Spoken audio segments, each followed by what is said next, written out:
Landela umama sisi niyaliya ndithi. Iniwe. Hawa. Yaziwa mwana. Ndaziwa. Aziwa mwana. Yaradza mwana wenu. Right. We have seen a lot of Zimbabweans avoiding coming towards Bay Bridge and going to the Western Corridor to Botswana and ultimately attempting to enter the country illegally around Grobler's Bridge port of entry. We have intercepted in large numbers people, undocumented foreigners, attempting to cross illegally via the borderline. We managed to intercept a large number of these travelers, and they were brought into the port and processed for deportation. And amongst these, unfortunately, it's women and children.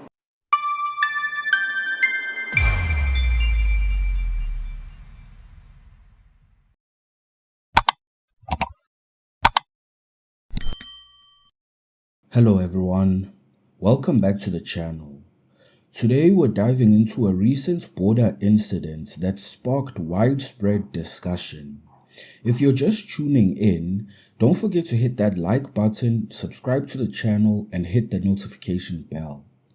So on December 28, 2025, during the festive season, members of the South African National Defence Force conducted a major operation near the Grobler's Bridge border post in Limpopo. Under Operation Corona, soldiers intercepted and arrested 1,174 undocumented individuals from Zimbabwe who were attempting to enter South Africa illegally through the bush.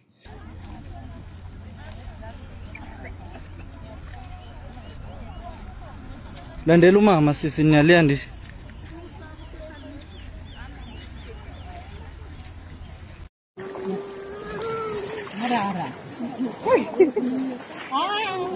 Iniwe.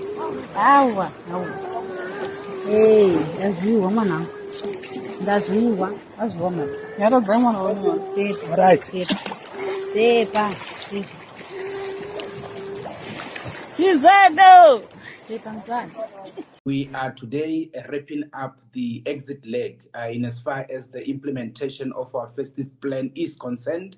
And of course, as we had indicated, from tomorrow, the 1st of January 2026, we will be starting with the return leg, and that is going to be running until the 15th of January. And of course, from there, we'll then start with the sustenance phase until we then run the your Good Friday festive plan, as it were.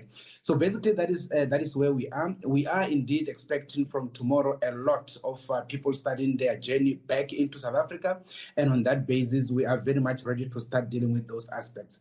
Now, in terms of the issue that you're referring to, Masako, just to indicate that we are now sitting at over 6,800 individuals that has been intercepted, mainly trying to enter the country or exit the country illegally. And of course, the majority, which is basically in reference to the point of the interception by our colleagues from the Defence Force, it is basically in the Western Corridor. We have seen a lot of Zimbabweans avoiding coming towards Bay Bridge and going to the Western Corridor to Botswana and ultimately attempting to enter the country illegally around Grobler's Bridge port of entry. Of course, when you are clearing such a huge number of travelers, there will always be challenges. What is it that you have picked up? There's been always that issue of people crossing illegally and some people even trying to move around illicit goods. What have you picked up so far? Absolutely. You have seen these practices consistently continuing throughout this peak period. We have intercepted in large numbers people, undocumented foreigners, attempting to cross illegally via the borderline. We managed to intercept a large number of these travelers, and they were brought into the port and processed for deportation. And amongst these, unfortunately, it's women and children, you know, that group that is quite vulnerable. Some incidents of criminality also happening within the corridor, people being attacked by some of the criminal elements that take an advantage of the high volumes of traffic during this period to commit these crimes. So that's what we've seen happening. This group included families, children, and even pregnant women, highlighting the scale and risks involved in these crossings. These arrests occurred amid heightened patrols, with reports indicating economic pressures in Zimbabwe as a driving factor. Tragically, one SANDF soldier was stabbed in the forearm during the operation, but received on-site treatment and is recovering. All the detainees were handed over to immigration authorities in good health for processing and likely deportation. This marks one of the largest busts of its kind during the holiday season, underscoring ongoing challenges with irregular migration. Now, let's talk straight about what this means for us as South Africans. We're absolutely fed up with this blatant disregard for our laws and borders. These aren't just innocent people, they're criminals exploiting weak points in our system, treating our sovereignty like it doesn't matter. We owe a huge debt of gratitude to the SANDF for this critical bust. Their bravery in the face of danger is what keeps us secure. We demand that they catch every last one attempting these illegal entries. But let's be honest, we've lost faith in the bigger picture. This 1,174 is likely just a fraction of those who've already slipped through elsewhere, thanks to inadequate enforcement and resources. Our government must act decisively, bolster patrols, invest in technology, and impose harsher penalties.